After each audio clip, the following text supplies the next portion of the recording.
There are several studies that show the greatest achievers aren't those who fail the least.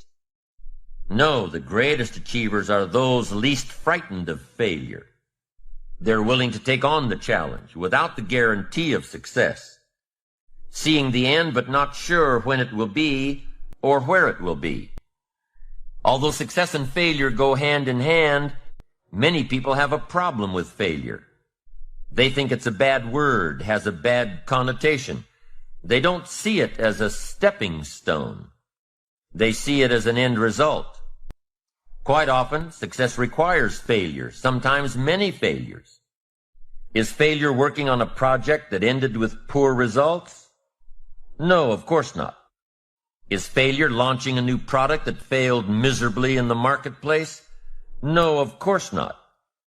Is failure doing the best you possibly can with your kids and having them disappoint you in a very personal way? No, of course not. There's no failure in pouring your heart and soul and energy into something that didn't work. Rather, failure is not trying at all. If success is the steady progress toward your own personal goals, then failure is no progress at all, not even trying. Success and failure are always linked together. Success and failure are always linked to ambition. And let's remember, success is doing, failure is not doing. It's that simple. In every scientific discovery, there were dozens or hundreds of failures before one success. Without failure, opportunity cannot be created. Without failure, there can be no success. Tom Peters, world-renowned author and management expert, said recently, "There is only one way to be in serious trouble today, and that is not to be trying, not to be failing, not to be stretching yourself. Success is a doing. You've got to actually do it. Activity is high priority in the life process to try and get maximum benefit out of what we have available. Our resources, our skills, our knowledge, and our talents. Success is a doing that tries to get maximum benefit out of what we have available." Benjamin Disraeli, former Prime Minister of England, once said, "Nothing can resist a human will that will stake even its existence on its purpose." I'll do it or die. What a powerful set of words. Resolve says, I will. Two of the most powerful words in our language. The formula for disaster: could, should, don't. Here's the formula for fortune: could, should, will. Could, should, will. I will, I should, I can, and I will. Two of the most powerful words in the language. I will. The man says, I will climb the mountain. They say it's too high, it's too difficult, it's too rocky, it's never been done before. The man says, hey, it's my mountain, I'll climb it. Pretty soon you'll see me wavering from the top, or dead on the side, because I'm not coming back until I've done it. But what is the measure of success? How do you know if you're successful, really successful? How do you know? Especially when your success could be so vastly different from someone else's success. Here's how you measure. Results. Making measurable progress in reasonable time. That's all life asks. Making measurable progress in reasonable time. So you've got to be reasonable with time. Don't be unreasonable with time, parents. Don't be unreasonable with time, managers, brokers, business associates. Have a little patience. You can't ask somebody every 5 minutes, how are you doing now? That's too soon. The guy says, I haven't left the building yet. Give me a break. So 5 minutes is too soon to ask. So 5 years is what? Too long and too late. So what is reasonable time to ask for results as a measure of progress? Here's number one, at the end of the day. You can't let more than a day go by without getting some things done, some letters written. When you work on the job, there are some things you've got to get done within a day. You've got to make some calls within a day. Your health disciplines, you've got to get those done within a day. You can't carry over. You can't say, well, I'll eat 9 apples 10 days from now. No, it's an apple a day. A day. Some things you've got to get done within a day. So at 5 minutes to midnight and you haven't gotten your apple in yet, munch away and get it done. Walking around the block every day is good. Walking or running 6 hours a day is bad. It's obsessive. Unless, of course, you make your living as a marathon runner. Then you're doing your job. Eating an apple a day is good. Eating only apples is bad. You won't get all the protein and vitamins and nutrients your body needs. Working hard, burning the midnight oil, doing it until is good. Working nonstop, never taking a vacation, never having any fun, never spending quality time with the people you love is bad.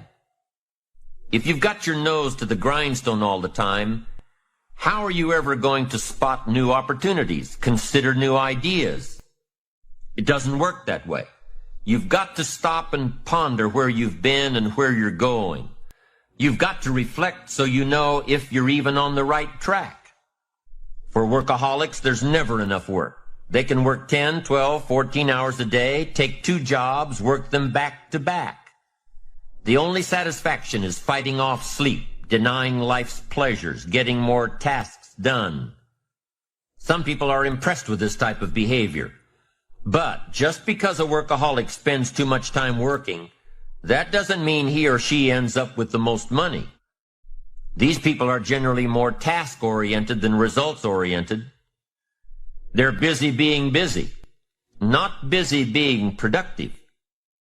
Workaholics generally end up alienating their families, losing their health, facing a crisis of values. Now, wouldn't you prefer a life of productivity rather than a life of tasks?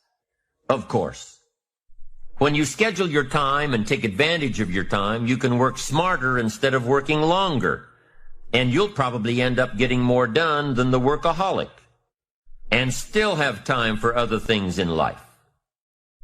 Enlightened self-interest says, I will look for new ways to work smarter by focusing on doing more per hour instead of doing more hours. It says I will run my day so my day doesn't run me. Enlightened self-interest also says that a life worth living comes from a life of balance and moderation. Too much of anything, even good things, will sooner or later throw you off track. Now here's one of the better phrases to take home. The numbers tell us the whole story. On you personally, the numbers tell us the whole story. Success is a numbers game. There are 3 important questions to ask yourself in this area. Here's number 1. How much money have you saved and invested during your career? Second question. In the last 90 days, how many books have you read? To invest in the miracle of your mind, give you ideas to ponder, fashion your future with meticulous care. How many books have you read in the last 90 days? Third question, in the last 6 months, how many classes have you taken to improve your skills or to develop new skills for your future and your family? How many classes in the last 6 months? I'm telling you, numbers tell us everything. Success is a numbers game. You've got to make progress. You've got to make progress in reasonable time. You've got to take a look at the numbers and see how you're doing. It's the name of the game. How often should you weigh the new baby? Well, you say, I'll weigh the new baby next spring. No, you can't wait until next spring. Don't you have to weigh the new baby often? And the answer is yes, of course. To see what?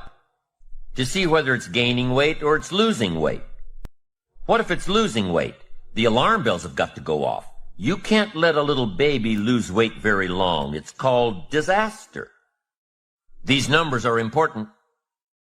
How often should you check the corporation to see if it's healthy or not? You say, well, in a couple of years, we'll get all the accountants together. No, you'll be out of business. You've got to know the numbers. What is your cholesterol count? You don't know and you don't care? You've just got your fingers crossed for the future? We'd better come and get your family and take them to safety. Come on, be responsible for the set of your own sail. Leave it to no one else but yourself, and learn to refine these numbers for yourself. How many pounds overweight should you be at age 50? John says, well, I've got big bones. Well, we'll give you 10 pounds for big bones, but hey, 25, 30 pounds, and we've got to turn on the caution light at home and at the office. I'm asking you to take charge of your own life. Be responsible for your own life. Be responsible for your own retirement. Be responsible for your own health.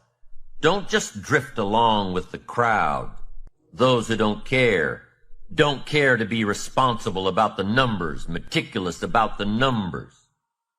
Some of these numbers have got to be coming down, like your cholesterol. Some of these numbers have got to be going up, like the number of books in your library. Don't be satisfied until you've looked at all your own numbers, and be responsible. Don't wait for somebody to come along. What if nobody comes along? You've got to be responsible yourself. Results are the name of the game. Let's check the numbers. Don't be satisfied with anything less than the best of numbers. Now, here's the key technique that you can use in your life to help keep you on the right track. This technique is called visual chain thinking. Ambitious people don't see each step toward their goals as a singular step. Each discipline as a singular discipline. Each project as a singular project. Each sale as a singular sale. With everything they do and with every discipline they adhere to, they see it all as part of a chain, a link in the chain of events and actions that will lead them to their final destination. Every action and every discipline today is a link in the chain. Every action and every discipline tomorrow is a link. Every action and every discipline in the future is a link. When you can see that every link in the chain will eventually lead you to the things you want most out of life, to the person you want to become, then you won't grow discouraged or fearful or impatient with today. When you can see where you're going through visual chain thinking, even on the toughest days, you'll keep building your ambition by knowing where you're going, not just where you are today. Part of this visual chain thinking is built when you decide on your direction, when you can see where you're going to end up before you get there. And building your visual chain of thought begins when you have well-defined plans for your career, your family activities, your investments, and your health. Your plans and goals are your visual chain, knowing where you're going before you get there. Develop a plan, a game plan. It's ironic how we all understand the importance of mapping out a strategy for a football game or a basketball game. Not one professional team in the world begins a game without a complete strategy. But few of us take the time to map out a strategy for our lives, a game plan. Here's the first rule for your game plan of life. Don't start your day until you have it finished. Don't begin your activities of the day until you know exactly what you plan to accomplish. Don't start your day until you have it planned, and do this every day. I know all this writing takes time and a disciplined effort, but remember that value is the fruitful result of discipline, not hope. Once you've mastered the art of planning your day, you're ready for the next level. Don't start your week until you have it finished. Don't begin your activities of the week until you know exactly what you plan to accomplish. If you learn to plan your days as part of your overall game plan for the week, the parts will fit much better. Your days will be better, more effective. You'll be working smarter, not harder. And when you've learned to plan your week, guess what? You've got to plan your month. Don't start your month until it's finished. By developing and following your game plan, your days and weeks and months all become part of a bigger plan, a bigger design, a long-term view of your life, a visual chain. You'll start gaining a greater perspective of it all because you are planning. It takes great discipline on your part, but it will soon lead to a new habit, a habit of mastering your time, a habit of discipline that will lead you to the good life. Your game plan will serve as a constant reminder of all that you need to do to get where you want to go. If you're doing all that you're scheduled to do, game plans are very rewarding. And the discipline of developing and following a game plan is exciting. Day by day by day, week by week, you'll see the magic of your dreams and plans turning into reality. It's an incredible feeling of being in charge of your life, your surroundings, your future. It's like creating a work of art on the biggest canvas imaginable. It's creative. It's beautiful. This is powerful stuff, to dream a dream, plan for the dream, and then to watch your dream turn into reality. And what's really powerful about creating game plans is that you can see your future right before your eyes. So on those days when your energy isn't up to par, your enthusiasm is a little low, your ambition isn't pulling you, and your attitude isn't on the high side, on those days, use your game plan to see how far you've come and take time to realize just exactly where it is that you're headed for. On those days, it's your discipline and visual chain of the future that will pull you ahead. It can't possibly set you back. It'll pull you ahead. Develop a game plan for your life and make sure that it includes more than work projects. Make sure that your game plan includes time for recreation, time for reflection, time for exercise, time for health, time for spirituality. You have to work with your game plan in order for it to best work for you, and you have to maintain the discipline of working your plan until you've got it down. In the end, it is your own discipline that acts as the magic catalyst to give substance and depth to your ambition, to achieve your own plans and dreams, to have what you want to have, and to become what you want to become. Your consistent self-discipline is the magic catalyst. The ultimate question cannot be whether you are going to make the fundamental disciplines your own. The ultimate question is when.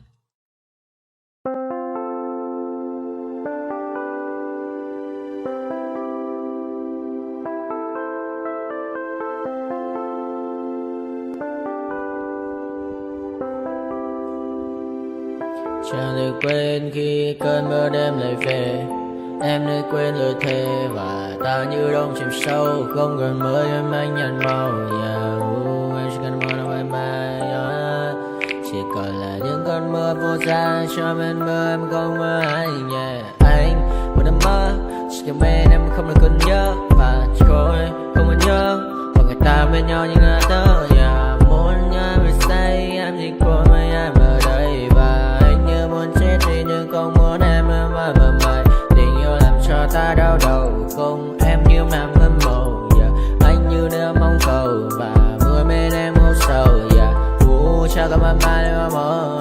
Chỉ có bên em nhưng đừng có mơ. Mà đang dài em muốn bên ai.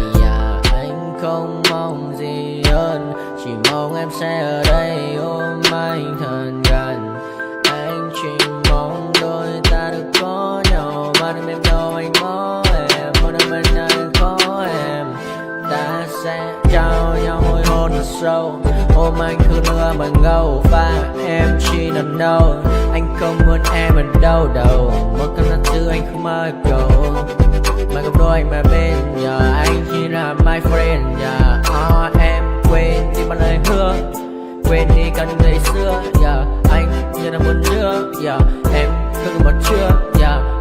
Mà đừng vào đêm ở đêm. Anh như một đôi bằng kem. Không như là ba trên thêm. Cho em nhiều hơn như là kem. Chỉ cần là mưa thôi. Em chỉ cần là mưa thôi, còn ai sẽ là nắng.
to my party, we're just getting started. A life is a dream or a nightmare scarring. Hand me a drink cause I think I'm going all in. Get me a shrink who can catch me when I'm falling. Cover up my scars, flip the handlebars, crashing in my car, wake up in a bar. I'll be a superstar, just on my avatar. This world is so bizarre, empty out the reservoir.